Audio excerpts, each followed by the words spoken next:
damos la bienvenida a todos. En esta oportunidad vamos a escuchar al doctor Ricardo Sanján, al licenciado Gustavo Brady Obeid y al investigador y publicista señor José D'Angelo hablar sobre el libro escrito en 3 tomos por el teniente coronel Jorge Héctor Di Pasquale, que lleva el título de Un aporte a la verdad. Estamos muy contentos de tenerlos acá para poder difundir esta obra y los dejo con los disertantes. Bueno, muy buenas tardes a todos. Hola. ¿Se escucha? Sí. Muy buenas tardes a todos. Algunos dicen que yo escribo bien, yo eso no lo sé. Lo que sí sé es que no soy buen orador, así que voy a leer para ceñirme a lo que escribí. Es un honor para mí integrar este panel con mis amigos Ricardo Sanján y Gustavo Brady Obeid para presentar otra obra gigantesca del querido camarada Jorge Di Pasquale, que se suma a la también importantísima Crónica de una guerra negada. Agradezco a los organizadores concederme un privilegio que no merezco. Voy a referirme muy brevemente en mis palabras al cartero y voy a concentrarme en la carta. Del cartero elogiaré nuevamente su esfuerzo inigualable y del fruto de su esfuerzo, la carta.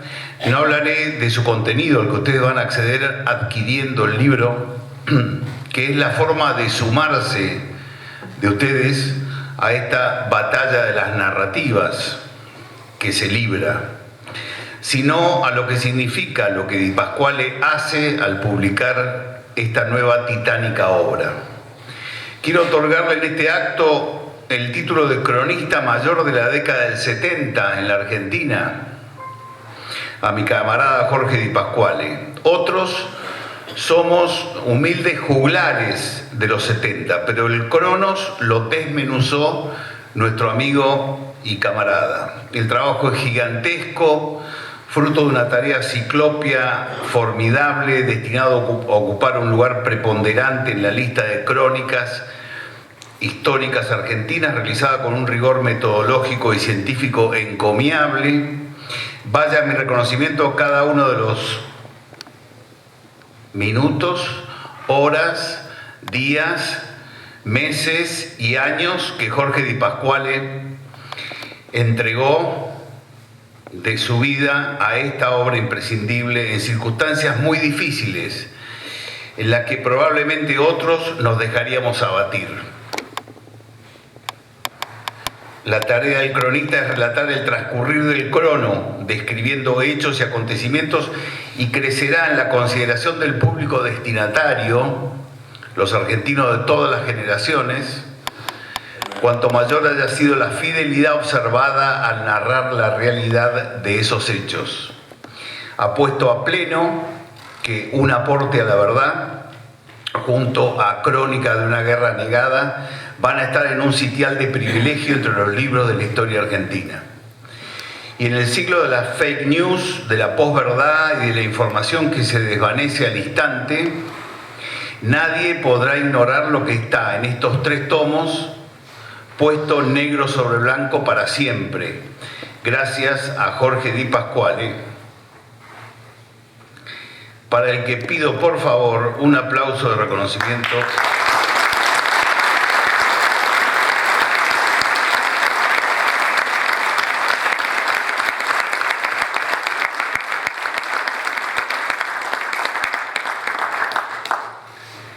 ¿En qué marco se escribieron Crónica y Un aporte? Estoy seguro que tanto Ricardo como Gustavo abordarán el tema también desde otros ángulos. Yo solo voy a dar mi humilde y sucinta mirada sobre el escenario cultural en que la obra se sitúa y lo que ellas significan en ese escenario en la Argentina.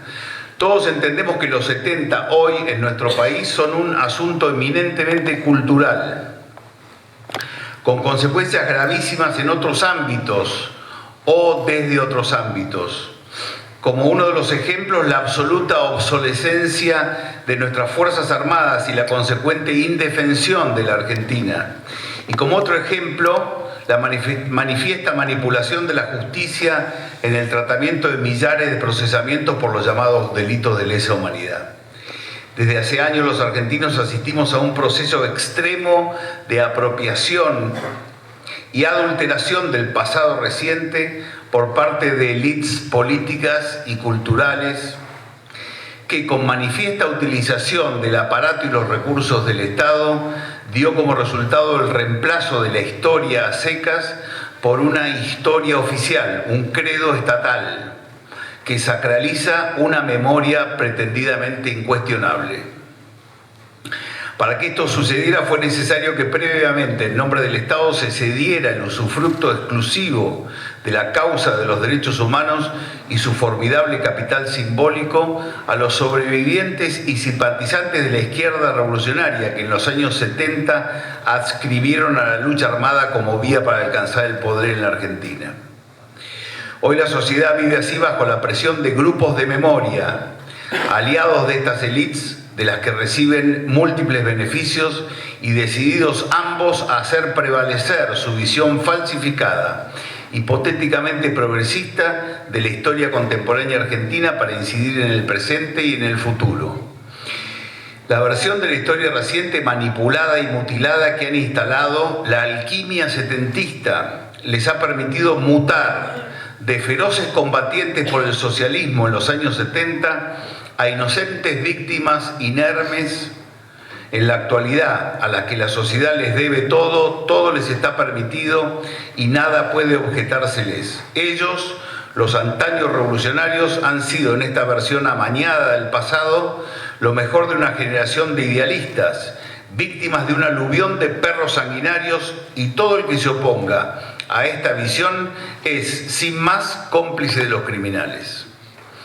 Así les han sido entregadas a la educación pública incalculables recursos para la propaganda pública y privada, áreas del Estado inexpugnables, multimillonarios fondos e indemnizaciones, pensiones hereditarias y, lo que es más grave, la exclusividad en la interpretación del pasado reciente y la administración de los derechos humanos. El credo construido dice que el sistema institucional, si no es controlado por ellos, es de por sí un sistema injusto y es lícito combatir por todos los medios a los representantes del capitalismo y la oligarquía que ejercen el poder, porque mientras ellos no gobiernen, todo lo demás es antipatria y es lícita la violencia popular, de la que son su vanguardia iluminada, tal como creían en los años 70.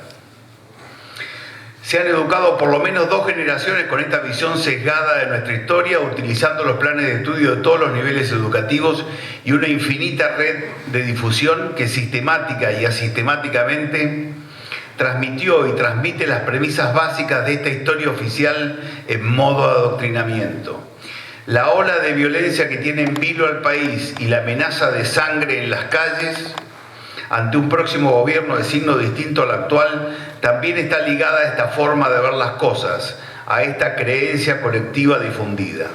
El garantismo judicial y el reproche a la prevención y la represión del Estado resultan de una filosofía que considera el orden vigente como impuesto por una clase explotadora que utiliza el derecho penal y las fuerzas estatales para mantener sus privilegios frente a los pobres y excluidos. Y esto, como dijimos, justifica la rebelión popular siempre que sea encabezada y orientada por ellos, los dueños de la historia y los derechos humanos. Los libros de Di Pasquale son un enorme aporte para contribuir a desmontar este relato. Muchas voces valientes y honestas vienen en nuestro auxilio, porque ya han denunciado con anterioridad esto mismo. De la cantidad grande de estas voces, son todas voces de izquierda. He seleccionado, voy a leer solamente 2.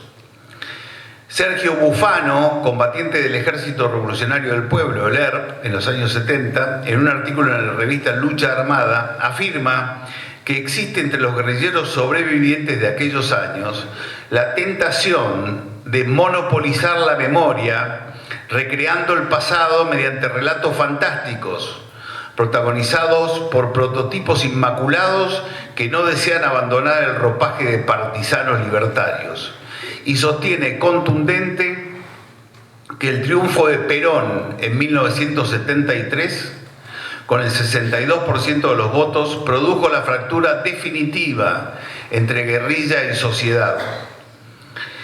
Porque explica, y cito a Bufano, ignorando la voluntad popular que apostaba por la paz y la convivencia, todos los grupos armados continuamos con el ejercicio de la violencia.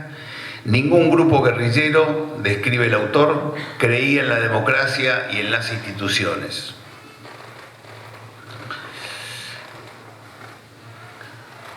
Quien también explicó con precisión el proceso de construcción de la memoria fue el ensayista y militante de Montoneros Martín Caparrós, quien en su libro Argentinismos con lucidez describe esa memoria que se pretende monumental, inconmovible. El gran relato argentino de las últimas décadas tuvo fases bien distintas, pero todas con un elemento común: fueron escritas por los derrotados. Y nos otorga la clave que para él, en su visión marxista, lo explica. Los ricos argentinos, que conservaron su poder gracias a la intervención militar, tuvieron que aceptar que esa intervención, cuyos métodos no podían defender, fuera demonizada. Y así la forma del relato y la memoria no quedó en manos de los que ganaron, sino de los que perdimos, dice Caparrós. Y en un artículo en el diario ya extinguido Crítica, dice: la subversión marxista, o más o menos marxista, de la que yo también formaba parte, quería sin duda asaltar el poder en la Argentina para cambiar radicalmente el orden social. No queríamos un país capitalista y democrático, queríamos una sociedad socialista, sin economía de mercado, sin desigualdades, sin explotadores ni explotados y sin muchas precisiones acerca de la forma política que adoptaría, pero que sin duda no sería la democracia burguesa que condenábamos cada vez que podíamos. Vi que Friedrich dijo por televisión que los montoneros peleábamos por la democracia. Mentira cochina. Entonces escribí que creíamos muy sinceramente que la lucha armada era la única forma de llegar al poder y que falsear la historia era una forma de volver a desaparecer a los desaparecidos. Es curioso cómo se reescribió aquella historia, sigue Caparrós. Hoy la mayoría de los argentinos tiende a olvidar que estaba en contra de la violencia revolucionaria, que prefería el capitalismo y que estuvo muy satisfecha cuando los militares salieron a poner orden. Es tonto negar que nosotros proponíamos la guerra popular y prolongada como forma de llegar al poder. Por último, en las citas, la periodista Olga Warnat, también integrante de la guerrilla de Montoneros en los 70, hoy lo explica así. Viví con culpa muchísimos años porque todos mis amigos estaban muertos. No recuerdo esa época como agradable. Fíjate que después yo me involucro en la contraofensiva de Montoneros. Lo hablé con mis hijos, ellos me cuestionan. ¿Te das cuenta, mamá? Con papi estaban locos. Nos llevaban a nosotros, que éramos chiquitos, a casas llenas de armas. Estaban clandestinos. Podríamos haber terminado desaparecidos quién sabe dónde. ¿Pensaron alguna vez qué fue lo bueno de eso? No, no hubo nada bueno. Pienso en qué tenía en la cabeza en ese momento. Me provoca mucho rechazo estar con personas que fueron compañeros míos y que reivindican eso, que reivindican esa militancia de los 70 y la ponen bajo un aura de santificación cuando no fue así. La historia todavía no está bien contada. Tiene que estar contada con todo. Hay cosas que estuvieron muy mal, concluye Warnat. Los libros de Di Pasquale, como pide Warnat, tienen la pretensión de contribuir a contar bien la historia y contarla toda, sin esconder las cosas que estuvieron muy mal. Se desprende de los testimonios leídos, que son solo algunos, de lo que ostensiblemente se pretende ocultar con aquella manipulación de los hechos históricos y su significado, de la que hablábamos al principio, es que las mismas izquierdas revolucionarias que ayer llevaban adelante la lucha armada para alcanzar el poder con violencia y durante un gobierno constitucional son claramente las que hoy administran los derechos humanos en la Argentina y nos enseñan qué cosa es la democracia y qué no. acertarle al talón de Aquiles de este relato setentista y quitarles credibilidad ante la opinión pública, que es el lugar donde se desarrolla esta batalla, consiste en mostrar exactamente lo que quieren ocultar, que siguieron ejerciendo una descomunal violencia con fines políticos durante los 3 años de gobierno constitucional peronista. Esto los saca de la historia, los deslegitima frente a la opinión pública en esta batalla de las narrativas y hace añicos sus argumentos dejándolos sin discurso. Entendemos que en estos tiempos que vivimos la sociedad argentina mayoritariamente se ha manifestado hastiada de este progresismo derecho humanista que impregnó la vida cultural y política en las últimas décadas y necesita y ansía que la historia esté contada con todo. No obstante, sepámoslo, el enmascarado no se rinde. O visto de otro modo, el enmascarado ve que vienen tiempos de cambios rotundos. La tapa del último número de una de las publicaciones preferidas por la izquierda con OSDE, Le Monde Diplomatique, dirigida hasta hace poco tiempo por un integrante del ERP, Carlos Gavetta. El último número de ahora tiene 3 títulos en la tapa. ¿Cómo enfrentar el negacionismo? ¿Por qué vuelven los 70? Y ¿memoria para qué? Para ir hacia el futuro, los argentinos necesitamos resolver nuestro pasado reciente. Para ello es imprescindible toda la verdad y una clase dirigente sabia y prudente que nos saque de la trampa del odio y del dolor. Los libros de Di Pasquale pretenden ser un aporte para esto, para que en nuestro país la historia reemplace al relato y podamos superar el pasado con historia, verdad y justicia para todos. Muchas gracias.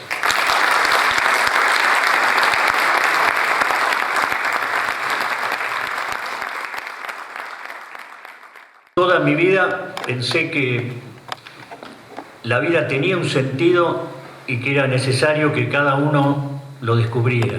Hasta que leyendo una obra de Mamerto Menapace, vi que el autor dedicaba su libro no a las personas que buscan un sentido a su vida o que tratan de descubrir un sentido a su vida, sino a aquellos que deciden ponerle un sentido ellos mismos a las suyas.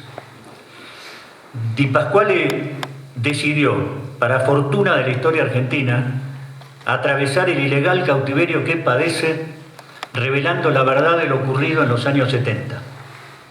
Un aporte a la verdad va demoliendo documentadamente desde la página 1 los paradigmas que él llama eslogans instalados por la siniestra alianza de chorros con revolucionarios de izquierda que nos gobernaron desde el 2003.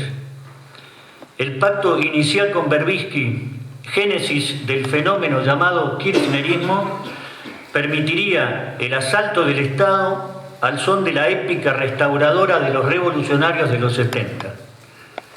Unos pasaron a ser izquierdistas sin dejar de ser ladrones y los otros pasaron a ser ladrones sin dejar de ser izquierdistas.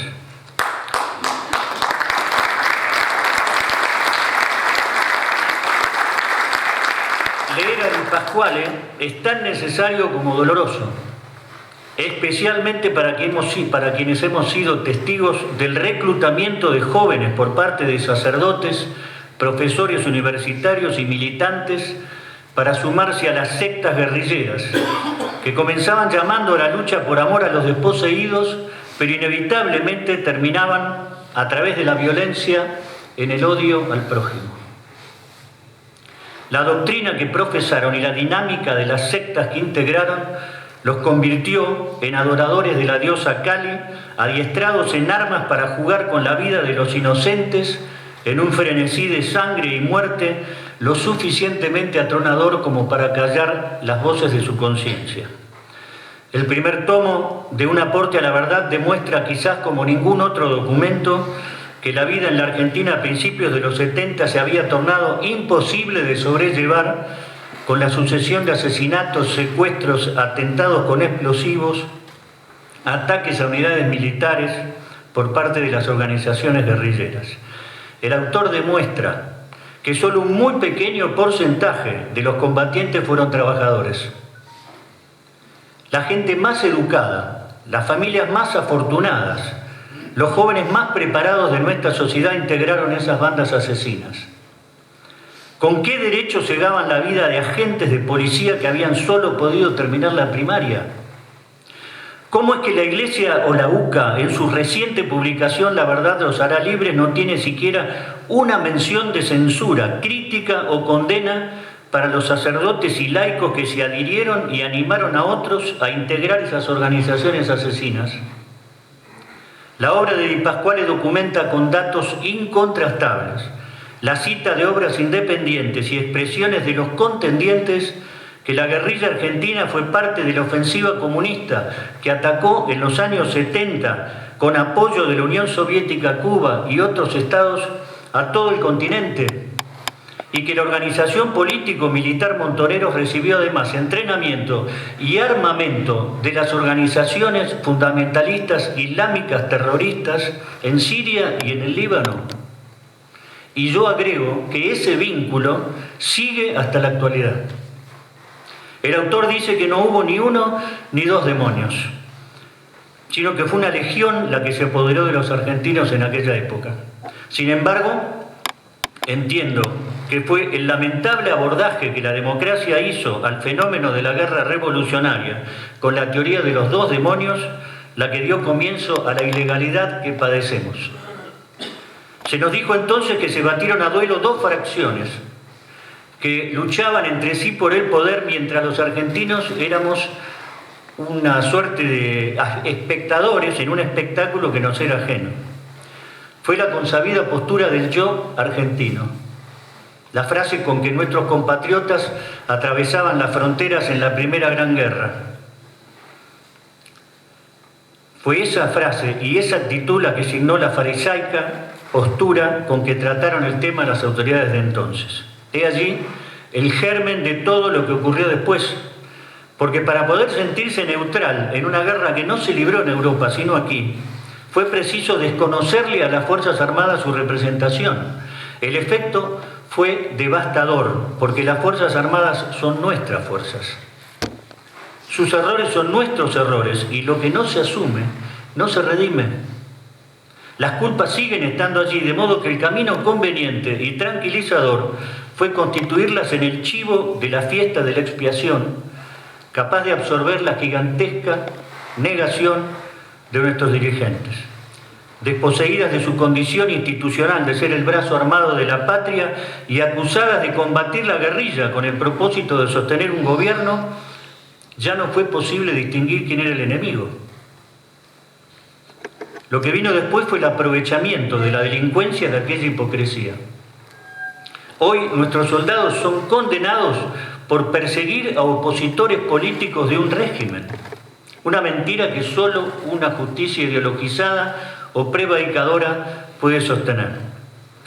El segundo tomo de Un aporte a la verdad exhibe la estadística de muertos y desaparecidos desde el 15 de octubre del 75, fecha en que el gobierno constitucional de entonces decide emplear la fuerza militar, hasta el 31 de diciembre del 76. Lo hace sin distinguir el golpe de Estado del 24 de marzo con la asunción del gobierno por parte de la Junta Militar, a efectos de demostrar con datos irrefutables que la guerra tuvo origen muchos años antes y una continuidad sin intervalos en la historia argentina. La obra de Di Pasquale permite observar con datos irrefutables que las Fuerzas Armadas no acudieron a la guerra por Perón, ni para sostener a la Junta Militar, ni recuperaron la tablada por Alfonsín, como no fueron a Malvinas por Galtieri o al Golfo por Menem. Respondieron al llamado del servicio de la nación cada vez que estuvo amenazada su libertad y la soberanía. Debemos recuperar la verdad para las generaciones que vienen. El autor no ahorra críticas a los juicios de lesa humanidad y lo hace con toda razón. La nueva corte instaurada por Kirchner cometería aberraciones que perduran hasta hoy día. No aplicaron, como muchos creen, con retroactividad el Estatuto de Roma, que entró en vigencia en la Argentina en el 2003.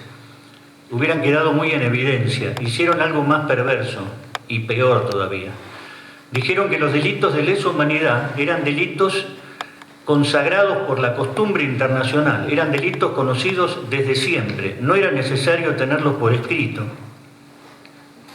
pero que la ley con la cual se debe o se puede penar a un hombre debe estar escrita y suficientemente publicada para ser conocida por todo el pueblo, es una conquista de la humanidad cuyos antecedentes se remontan a hace más de 800 años con la carta del rey Juan, de los nobles al rey Juan en Inglaterra. El razonamiento que utilizaron es del propio del derecho internacional. La costumbre es fuente del derecho, pero para resolver cuestiones del derecho internacional, la colisión de dos buques en mares internacionales, por ejemplo. ¿Qué ley se aplica? Bueno, las costumbres, la tradición. Pero la tradición y las costumbres nunca puede ser fuente del derecho penal. Es lo que se llama el principio de legalidad. No hay pena ni delito sin ley anterior al hecho del proceso. Y eso lo sostienen todos los penalistas y constitucionalistas del mundo. Barrido el principio de legalidad, arrasaron también con el instituto de la prescripción, que forma parte del mismo. Y a su vez hicieron una cosa que no está en ningún tratado ni ninguna ley del mundo. Declararon que esos delitos eran imperdonables. Un disparate, porque las amnistías y los indultos, las leyes de obediencia debida y punto final fueron consideradas de amnistía, son facultades exclusivas y excluyentes que la Constitución le da al Legislativo y al Ejecutivo. El presidente Menem lo dijo con una frase muy breve: no puede haber una ley que le impida perdonarse a los hermanos. La puerta que dejó abierta la Corte con estos fallos le permitirá a cualquier tirano en el futuro sostener que es un delito, una conducta que no está escrita en las leyes argentinas, o que es imprescriptible o imperdonable cualquier delito que se le ocurra. Esa es la gravedad de los fallos. Si fueron conocidos desde siempre como delitos de lesa humanidad, si eran imprescriptibles e imperdonables, ¿cómo es que no los conocieran los camaristas que condenaron a las juntas militares, que declararon prescriptos varios de los delitos a los comandantes? ¿Cómo es que los ignoraron los distintos elencos de la Corte que confirmaron esas sentencias durante años? El gen de la cobardía dio paso a la indecencia. El autor destaca en su libro el desfile indecente de testigos que siguen presentándose en la reconstrucción colectiva de la memoria para pasar inmediatamente a cobrar indemnizaciones millonarias por parte de la Secretaría de Derechos Humanos. Todo ello en procesos en los cuales la justicia federal se prestó, para vergüenza de todos, a ser instrumento de la venganza institucionalizada como política de Estado. La obra de Di Pasquale revela con B corta, y ya terminó, y revela con B larga. No comprenden las autoridades políticas, y entiendo yo que tampoco las militares, que el trato desigual que sufre el personal retirado, especialmente quienes entonces eran subalternos, y ni hablar de los policías y los agentes penitenciarios detenidos, discriminación que es pública, porque se les niegan derechos de los que gozan los más pérfidos delincuentes del país, significa resignarse a ser parias de la democracia. No son los magros sueldos y el escaso presupuesto lo que signa la postración. Es la postración la que signa los magros sueldos y el escaso presupuesto. La recuperación de las Fuerzas Armadas debe empezar por recobrar su honor, consentir que legal y jurídicamente se trate en forma diferente a una persona en un país como el nuestro, gestado en los ideales de la libertad y la igualdad ante la ley, nos hace a todos, pero especialmente a las autoridades, indignos de ser argentinos. Leer a Di Pasquale es recordar que ha sido mucha la sangre derramada y comprender, así lo entiendo yo, que el país continúa en deuda con los caídos, aún los que dieron su vida por un ideal equivocado. Dijo San Agustín que a la verdad solo se llega por el amor. El amor de Di Pasquale por ella es, gracias a Dios, igual al que ha demostrado por nuestra patria. Le estamos muy agradecidos.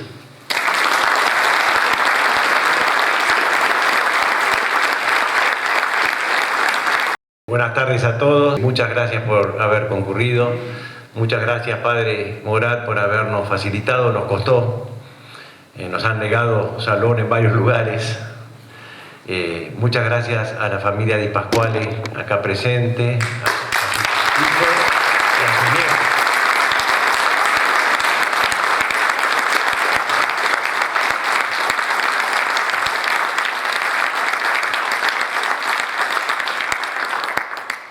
Bueno, yo voy a hablar un poco más emotivamente. Yo voy a hablar de mi amigo, de nuestro hermano. Acá hay varios hermanos que tiene, además de los hijos, y somos parte de la familia de la famosa Nutria Di Pasquale. Así le decimos y así es conocido. Muchos de los que están acá lo conocen personalmente. Di Pasquale es un ser excepcional, como persona fundamentalmente. Lleva 14 años preso. Tiene infinidad de causas. Tiene bilocación, porque tiene 2 causas el mismo día a 1.200 kilómetros de distancia una de otra. En La Plata y en Neuquén, el mismo día, acusación. Pero es un ser absolutamente alegre. Jamás, en todos los años que lo hemos visitado, y antes cuando lo conocimos, lo vimos triste. Y ha pasado muchas. Ha estado en el exilio, ha sufrido por su familia, ha sufrido por su esposa, la querida Cristina. Pero siempre está alegre. Y siempre está dándole ánimo a sus compañeros presos. Cargándolos, compartiendo con ellos. Es un ser especial, vuelvo a repetir. Esta es la segunda obra que hace, ya sacó la primera obra, que es un relato diferente, que todavía se puede conseguir en las librerías, quedan ejemplares. Y ahora nos sorprende con esta obra que es monumental. Es dificilísimo, es una obra que lleva años. Es una obra que tendría que haber hecho el Estado argentino. Esta recopilación desde el año 1956 hasta el 1989 de todos los muertos, de las organizaciones guerrilleras, de las Fuerzas Armadas y de Seguridad, de los sindicatos, de los empresarios, de la gente común víctima de las bombas que ponía la guerrilla y que circunstancialmente circulaba por esos lugares, y lo ha hecho de una manera tan sistemática que pasa a ser un elemento de consulta indispensable para colegios, universidades, para carreras de ciencias políticas, para carreras de derecho, porque no he visto nunca una síntesis tan detallada en estos cuadros donde pone la fecha donde sucedió el hecho, el nombre de la persona donde sucedió, la ciudad donde sucedió, la provincia donde sucedió y la forma en que murió. Por supuesto, a qué organización pertenecía o a qué institución pertenecía. Es un trabajo, vuelvo a repetir, monumental, 3 tomos de más de 520 páginas. En silencio, callado, desde su celda, con una máquina sin internet, recibiendo información que conseguía, mucha bibliografía consultada. Acá tiene bibliografía antigua y bibliografía reciente, como los libros de José, Mentirás tus muertos, también está incluida. Y un día nos sorprende porque no decía nada él. Él trabajaba, años trabajando sin decir una palabra. Y un día, visitándolo en el penal, me dice: Gustavo, hice un libro, un nuevo libro. Le digo, a ver, y me trae, este es un original del primer tomo. Me trae 3 mamotretos de estos terribles, y con una sencillez, como lo caracteriza él, es una persona muy sencilla, muy humilde. Me dice: es un trabajo que me costó un poquito de tiempo y de esfuerzo, pero acá está. Cuando uno empieza a revisar la biografía, se leyó todo de un lado y todo del otro. Consultó las revistas Estrella Roja, del ERP, las revistas El combatiente de Montoneros, los libros de la izquierda, los libros de la derecha, el informe de la CONADEP, y fue trabajando en estas tablas desde el año 56 hasta el año 89, y con una característica muy particular. Hasta el año 1973, la mayoría de las víctimas eran de las instituciones. Militares, policías, empresarios, atentados, secuestros. A partir del 73 empieza violentamente el combate y también ellos ejecutan a muchísimas personas y también empiezan a tener bajas. Eso está detallado acá, perfectamente detallado. Y tiene una característica que lo hace único. También figuran los desaparecidos. Uno por uno, con nombre y apellido. ¿En dónde? ¿En qué lugar? ¿En qué ciudad? ¿En qué provincia? ¿Y en qué circunstancia? Hay narraciones también. A lo largo de los 3 tomos, diferentes narraciones. Y llega un número fundamental para nosotros. 6.550 desaparecidos. No es un número lejano al informe de la CONADEP, pero todos sabemos que en el informe de la CONADEP muchos aparecieron en España y muchos aparecieron en México y en otras ciudades y en otros países. Que se los daba por desaparecidos y después aparecían. Me acuerdo un juez, creo que de la zona de Campana o San Nicolás, que figuraba en el libro de la CONADEP y entonces le fueron a preguntar, porque era juez, y dijo: para mí era un honor figurar en el libro de los desaparecidos, un juez de la nación, de la contestación. Bueno, esto es un trabajo minucioso, puede tener alguna diferencia, indudablemente, en esta cantidad de años y de personas, pero muestra fehacientemente la mentira de los 30.000 desaparecidos. El libro también narra de los propios protagonistas del hecho, a través de Labraña, un ex montonero, que dice: yo estaba presente en Holanda cuando Eve de Bonafini presentó la lista de 3.500 desaparecidos. 3.500 presentó Eve Bonafini, y los holandeses le dijeron que con ese número no iban a conseguir ningún apoyo. Entonces se reunieron y eligieron un número, y ese número fue 30.000. Lo ratifica también esto la señora Fernández Mejía, que ahora la han excluido de todos los programas, porque cada vez que alguien empieza a decir la verdad, aunque sea de ellos, o aunque haya participado con ellos, lo excluyen. Por suerte este libro se pudo presentar, porque hace 15 días hicieron el primer intento de la ley del negacionismo. Es decir, hace 15 días fracasaron en el Congreso, pero si hubiera salido adelante la ley, nosotros hoy no hubiéramos podido estar presentando esto, o estaríamos pasibles de cometer un delito. El libro además narra hechos particulares de los dos lados, narraciones, que le da un interés particular, pero en realidad este es un libro de consulta. Este es un libro de consulta, es un libro que no puede faltar en ninguna universidad si se pudiera, en ninguna facultad, y quizás también en los colegios secundarios, porque le han lavado la cabeza a nuestra juventud y le han hecho una narración. El libro desarma otras mentiras que se han anunciado acá, por ejemplo, que pelearon para defender la democracia. Los atentados comienzan mucho antes del 73, porque ya había organizaciones que habían intentado antes, pero fundamentalmente pasan a la acción después que abren las cárceles, largan a los guerrilleros que habían sido juzgados por el famoso Camarón, los dejan en libertad, estaban los jefes ahí, y no es que se arrepintieron porque les dieron la libertad, actuaron inmediatamente militarmente. Ellos querían el gobierno de Cámpora, por eso toman el nombre ahora, la Cámpora.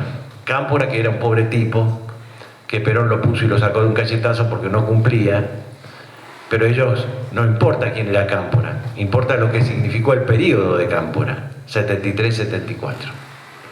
Cuando ellos en ese periodo colocan gobernadores marxistas en muchas provincias.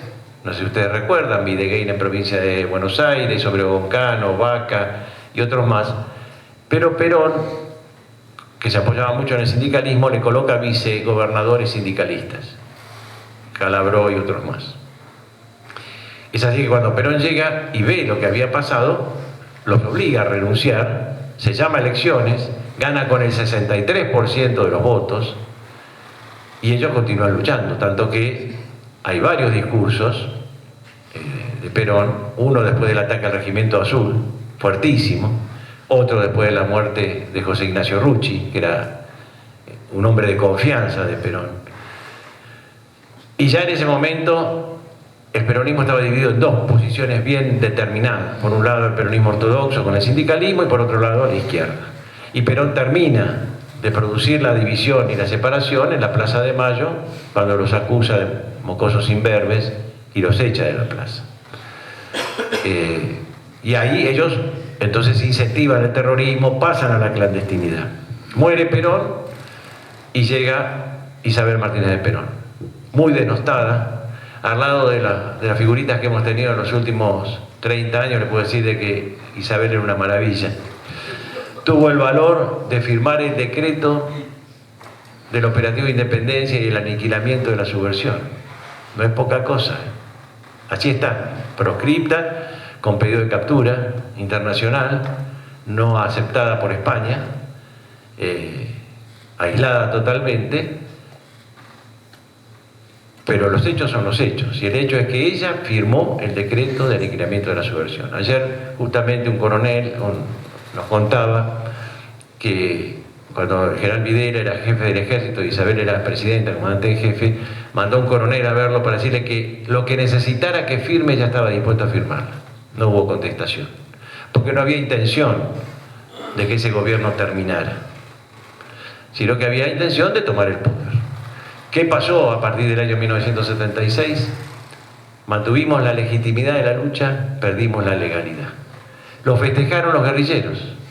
Ellos querían que sucediera eso. Para ellos era muy difícil a nivel internacional justificar una acción revolucionaria y violenta contra un gobierno constitucional. Y más un gobierno constitucional que, vuelvo a repetir, había ganado con el 63% de los votos. Bueno, sucedió el golpe, mantuvimos la legitimidad de la lucha. Hay muchos que no saben que el operativo Independencia, entre las causas que se declaró, fue porque un senador radical, Hipólito Zoraire Irigoyen, hizo una presentación en Naciones Unidas pidiendo la independencia del Tucumán, Salta y Jujuy. La policía había sido sobrepasada, pero todavía no intervenían las Fuerzas Armadas, pero ante este acontecimiento de tal gravedad, de traición a la patria, y para eso se necesitaban una serie de requisitos. Esos requisitos eran tener un ejército propio, el Ejército Revolucionario del Pueblo, tener moneda propia, el bono tucumano, controlar los servicios públicos, los que estuvimos allá y conocemos que ellos controlaban las rutas, hacían controles de ruta, pegaban un sticker en la de permiso en la ventana de los autos, repartían el correo. Así que reunían las condiciones mínimas que exige Naciones Unidas para declarar la independencia de un país. Bueno, a eso se contrarrestó con la declaración del operativo Independencia, con el cual tuve el honor de participar en el año 1975. Recuerdo el 25 de mayo de 1975,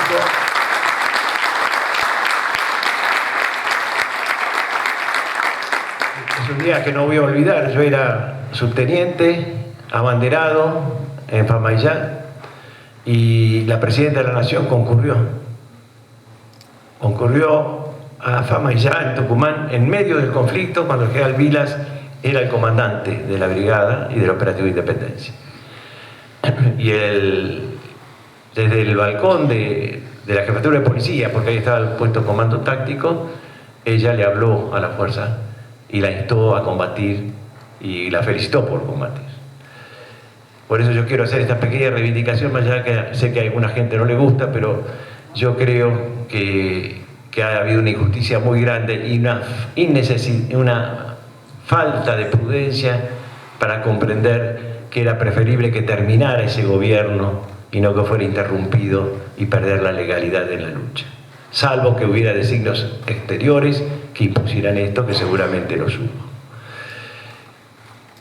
Todo esto está acá. Todo está en estos 3 tomos de Pascual. Todo esto nos lleva a concluir que podemos participar, aunque sea levemente, de la batalla cultural. En el año, cuando terminó la época de la lucha contra la subversión, fundamentalmente después del 78 al 80, nosotros los militares creímos que habíamos derrotado a la guerrilla y no habíamos comprendido que la batalla era cultural. Entonces el combate militar se ganó y la batalla cultural se perdió. Y se perdió con el relato, con los medios de comunicación social, con la enseñanza en las universidades y en los colegios, con las obras de teatro, con las películas que se hacían, donde ya se presentaba a las Fuerzas Armadas primero como un segundo demonio y después como el exclusivo demonio, porque los guerrilleros pasaron a ser jóvenes idealistas que peleaban por la democracia. Y esa es la realidad que vivimos los argentinos. Hoy estamos en una situación similar a la década del 70 con algunas características diferentes. Mucho más grave la situación económica y social de la República Argentina, con casi 50% de pobres e indigentes, una clase media destruida, un avance desde el punto de vista de la destrucción de la familia, que es la base de la sociedad,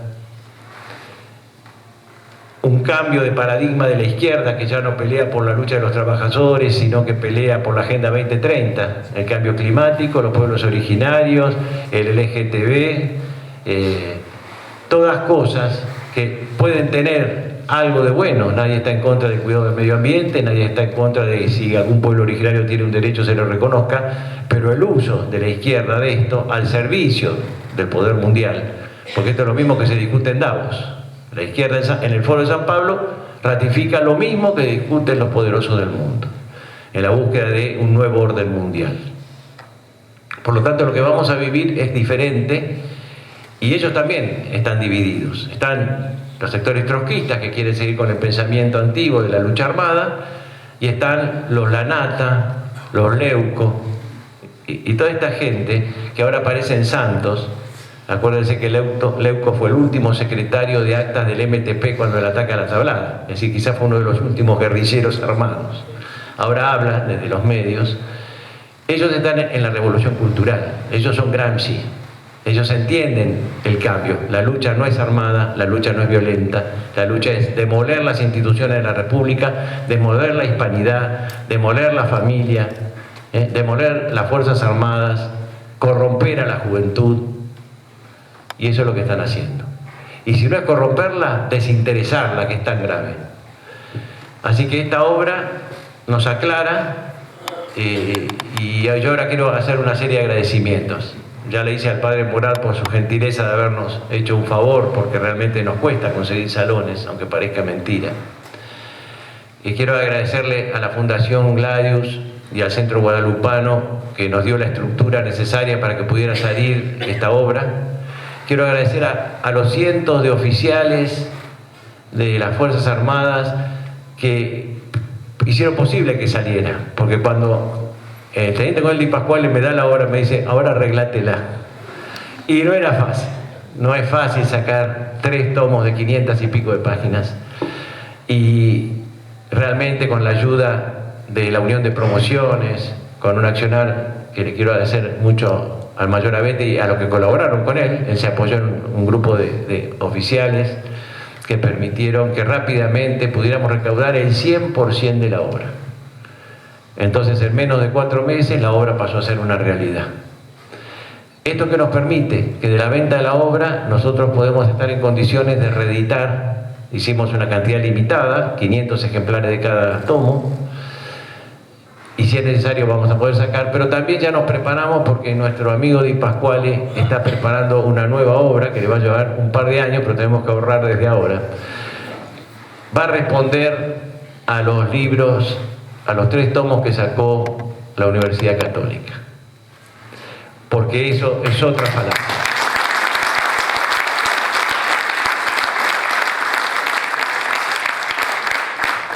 Esperemos que sea de su casa, pero no lo sabemos. Aunque cuesta decirle que salga, y ustedes lo saben, la familia. Él ha hecho su vida ahí y no quiere molestar a sus hijos ni a sus nietos. Él me lo dice siempre.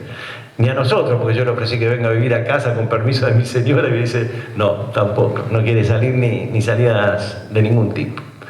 Así que está dedicado a la patria y ha dedicado su vida a hacer esto y ya empieza a preparar este nuevo libro, que es una contestación muy importante, porque el libro este está lleno de medias verdades. El libro que han sacado, donde hay un ataque sistemático contra grandes obispos como Monseñor Tortolo, Monseñor Bonamín. Todo lo bueno, todo lo sano ha sido atacado.